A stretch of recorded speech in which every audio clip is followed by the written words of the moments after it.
Hi there guys, I'm Nikhil from notionhub, and in this video, I'm going to show you the most important tips and tricks for your Xiaomi 13T Pro. By the way, I'll also be uploading a dedicated video for the best feature section where I'll be showing you all the features available on this phone. So do check out that video as well. Link will be in the description. With that said, let's look at the most important tips and tricks. First, let's disable all the ads or things that can generate ads or annoying notifications. So to do that, go to settings, select the fingerprint settings option, then authorization. Now disable this toggle. There will be some bloatware applications pre-installed on your phone. Directly delete them, and if you can't, at least disable them. Next, I'm going to show you some system applications which you can't delete, but they will create some kind of ads. For example, you can go to downloads, go to settings menu and disable show recommended content. Next, we have to do the same for security app. Just go to the security app cleaner and disable the toggle.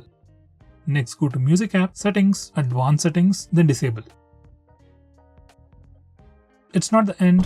Finally, you can also find it in themes. Go to settings and disable show ads personalized recommendations. Now besides these, there might be some other bloatware that I missed out. So if you find them, do let me know by commenting below this video. Next, we have the famous object eraser feature on this phone, and it works pretty easily. Just open the Photos application, just select the photo, just go to Gallery, select the photo, click Edit, Create, and then Erase. In Erase, you have more options, like you can do it manually. You can remove objects, remove lines, or remove people.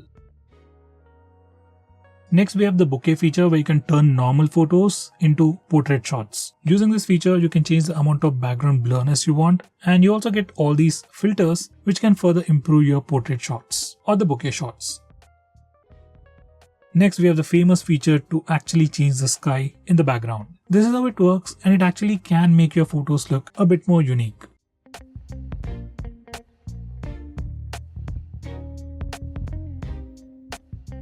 Next, we have Ultra Battery Saver, which is another unique feature available only on this phone. Let's say you have just about 5% of battery and you want your phone to stay alive for 2 to 3 hours. Then you just enable this Ultra Battery Saver. It'll kill all the applications running in the background, restrict your phone's usage, and give you basic features like calls, SMS, and keep your phone alive for the next 2 to 3 hours. This is an amazing feature that you should definitely use. Next, we have Circle to Search. Now this particular feature is enabled by default. To trigger it, you just need to press and hold on the bottom bar and then just circle to do a search. This is just like Google search, but you can precisely circle the object that you want to search for.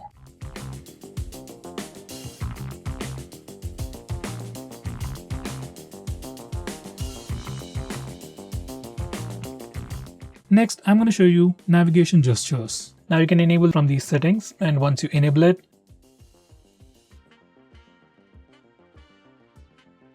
you can swipe from the bottom of the screen to go home, swipe and hold for recent tabs. You can swipe from the left side or the right side to go back a step. For Google Assistant, you can swipe from the bottom left corner or the bottom right corner.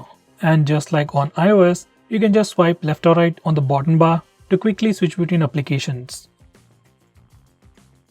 Next, we can also trigger Google Assistant by just using the power button. You just need to enable this toggle and then press and hold the power button to trigger Google Assistant. Next, I'm going to show you how to enable the dark mode on this phone. So from settings, you can enable the dark mode, and once you enable it, all the system UI elements change to the dark mode. Even stock apps like phone dialer, SMS application even change to the dark mode. Even the Google applications will automatically change to the dark mode. Now this dark mode definitely helps you save some battery, looks much more cooler, and also affects your eyes less at night. From these settings, you can also schedule to automatically turn on and turn off dark mode at a specific time. Next, I'm going to show you how to take pictures using palm gesture.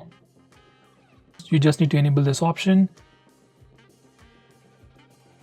and just show the palm to the front-facing camera, and your phone will automatically take a picture.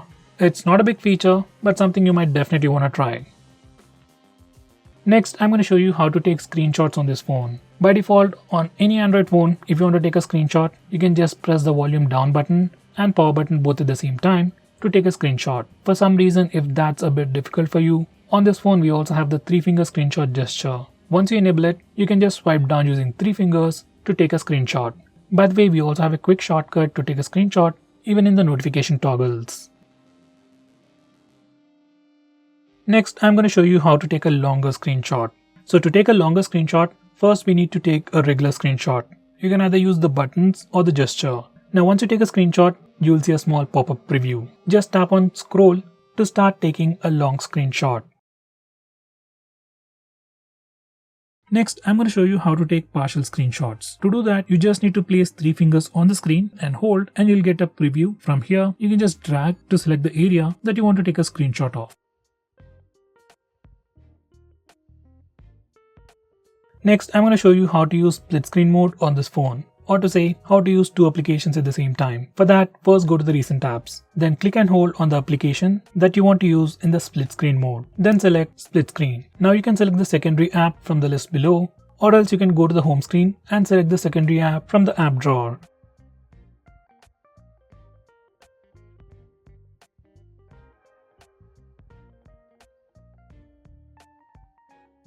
Next, if you want to change the display sleep time or the display screen on time, you can do that from these settings. Normally you can find it in the display options on other phones, but it's a bit tricky on this phone. Next, if you want to display the memory usage on the recent apps page, you need to enable this particular toggle. And once you do that, every time you go to the recent apps page, you can check out the memory status. Next, if you want to display the battery percentage on the status bar, this is what you need to do. Go to these settings and you can choose between any of these options. I would select percentage outside the icon. Similarly, if you want to display the network usage of your phone on the status bar, just enable this toggle. Once you're done, your phone will display the real-time network usage information on the status bar. Next, I'm going to show you how to change the default applications for regular profiles like the default browser, SMS, and so on. For that, you need to go to the settings and come to this particular page, and from here, you can change your default browser, default SMS application, default email app, and so on.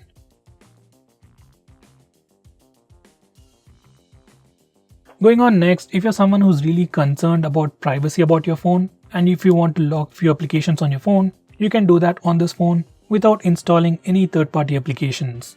You can lock applications just like I've shown you in the preview. By the way, you can also have a different password for these locked applications from your phone's password, which is actually a pretty good thing.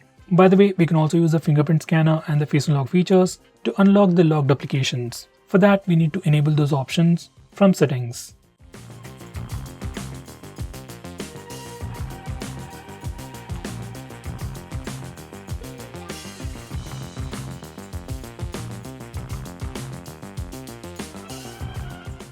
So guys, these are all the most important tips and tricks that you need to know about your phone. If I missed out on anything important, do let me know by commenting below this video. With that said, this is Nikhil signing off.